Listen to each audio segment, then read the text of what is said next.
All right, welcome back. Here's another deal evaluation sent in from a student for a six-figure flip. Let's take a look at it. The notes from the student read as such. This property is a 5-bedroom, 4-bath, 5-bedroom, 4-bath with 2 half baths. It's in a high-end neighborhood. It was the builder's model home, which means it has builder's upgrades to it. Apparently most of the homes in the area are 4-bedroom homes, so he had to go a little further outside the area to get comps for a 5-bedroom home. He went up to a half a mile away, which is a little far.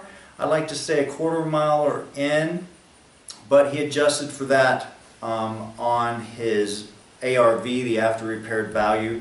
The homes that are a half mile away are selling for $500,000, but you gotta have to think about it. A half mile, a neighborhood can change a lot in a half mile.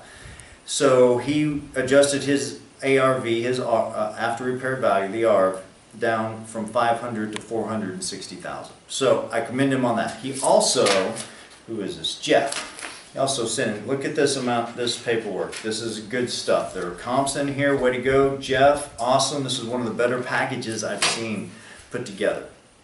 Okay, let's dig into the numbers. The seller has agreed to sell me the property for $310,000 minus the $14,000 for improvements that the tenants have already made.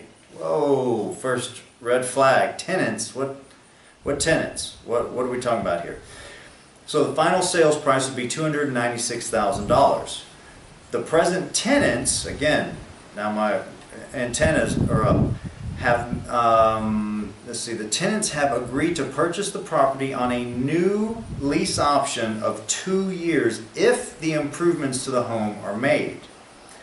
Okay, so now we're talking lease option. So as soon as I heard the word tenants, whoop, the red flag went up.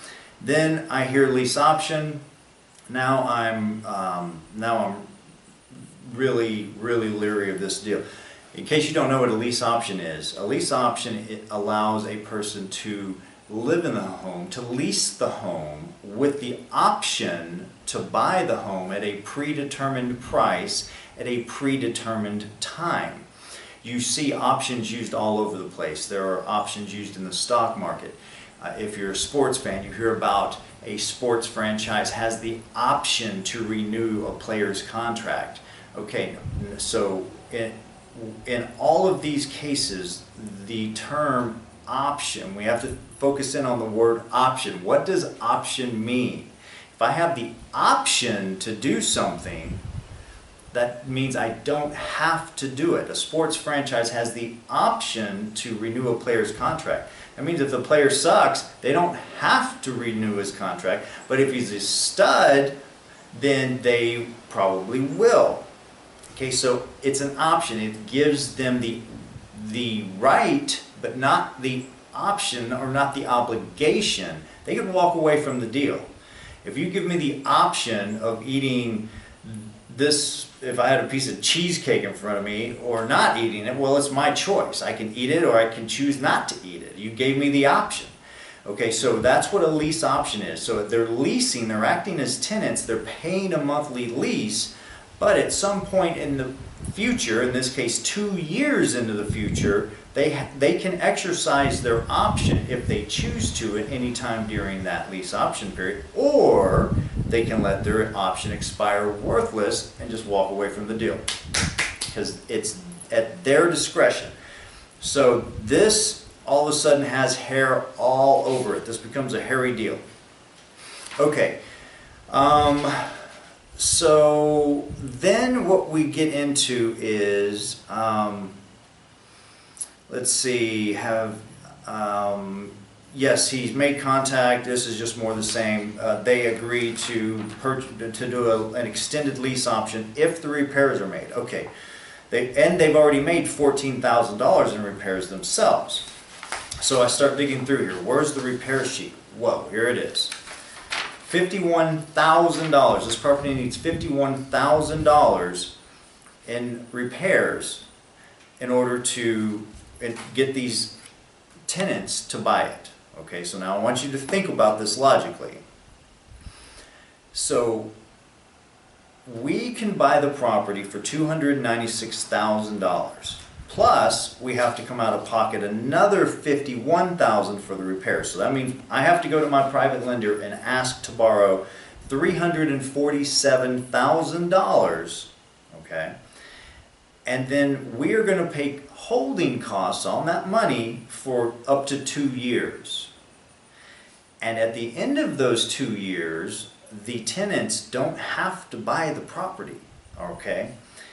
Because they have an option. Now we could try to renegotiate their option period down to say 3 months or 6 months, but they would still have an option. The way to play this would be to have the tenants get out of their option out of their option right now, and bind them to a to a purchase agreement right now, that we will set the closing out in 90 days. We'll do the repairs over the next 90 days, and you agree to buy it from us at $460,000 in the next 90 days. That might be a deal. Might.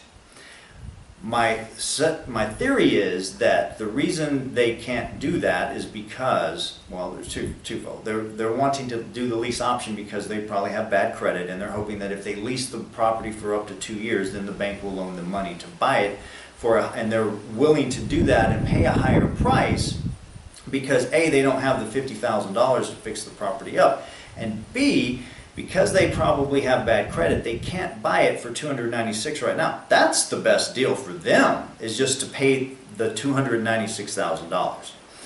Because here's what happens for us with this option. It comes down to our money, our cost of money, our holding costs. Let me show you what it would take for us to, the wind's blowing a little bit out here on my back office. Let's turn around and show them what my view is from my outside office here. This is where I work and review your deals. How about that? So the wind's blowing a little bit out here. Okay, so I decided to go ahead and show you how to compute our holding costs, because this property would have so much holding costs. Okay, our purchase price would be $296,000, $296K. The repairs are another $51K or $51,000. That's a total. The total money borrowed from my private lender would be $347,000. Now, even if I borrowed it at 12% interest only, the way you figure out the payment is $347,000 times 0.12, which is 12%. Okay, $347,000 times 0.12 is $41,640. Now that is what we would pay for an entire year to hold the $347,000, because we did it times 0.12. So this is an interest-only loan.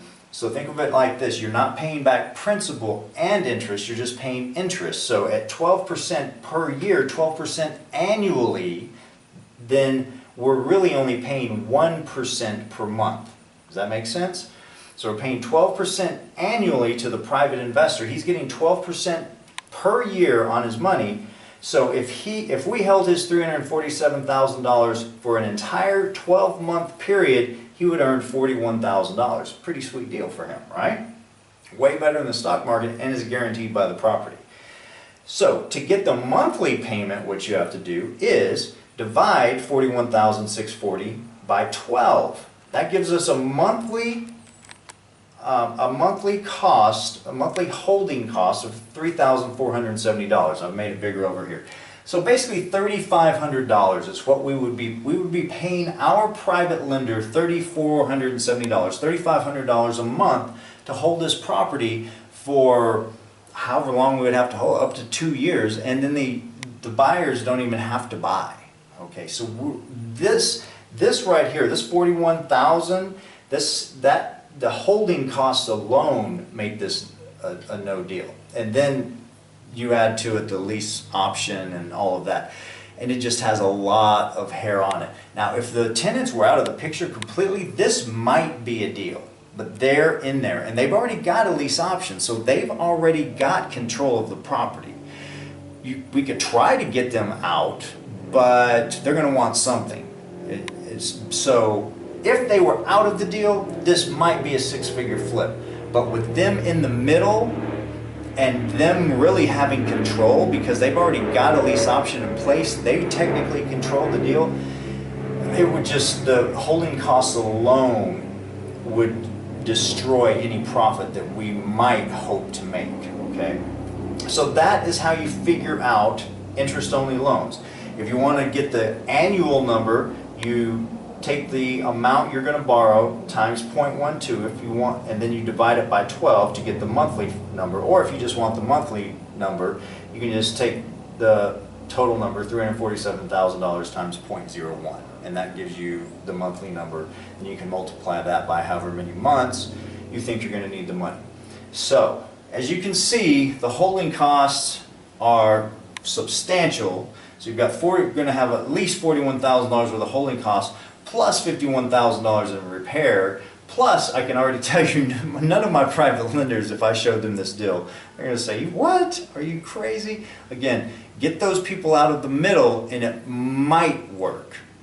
But I don't think that's going to happen, because I don't think they would be willing to leave, because they're already in there. So, not a bad deal. Jeff, thank you for sending in a great packet. When I say not a bad deal, it could potentially be a deal, but there's just too much hair on it. So, Jeff, great first start. Send me another packet, go find me another deal, and let's make some money together. Talk to you soon.